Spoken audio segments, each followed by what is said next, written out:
Most. Jó napot kívánok, én Tóth Nikoletta vagyok, egy kérésre szeretnék fordulni.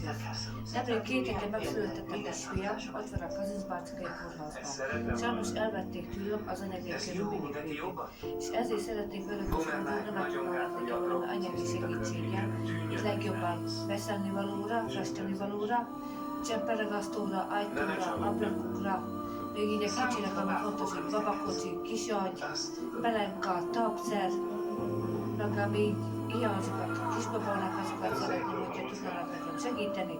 Sajnos ma itt voltam, a gyamügyesek, van 2 kiskorú gyermekem, még egy 2 kislányom, egy 11 éves és egy 5 éves.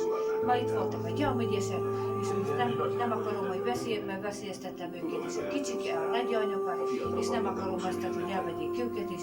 A kisfiút is szeretném visszakapni, és szeretném, hogyha segítenének nekem ebben, hogy vissza tudjam szerezni a kisfiamat. Talán Rádaskálnak a Rákóczi 12. Ezen a címen elérhetnek, valamiben is tudnának nekem segíteni, valamilyen segítséget vagy adom, hogy elfogadok. Köszönöm szépen előre és az Emlékszem, azt mondtad nemrég, hogy nem igazán élvezd a játékot. Bár nem hallottam el. Támadt egy ötletet.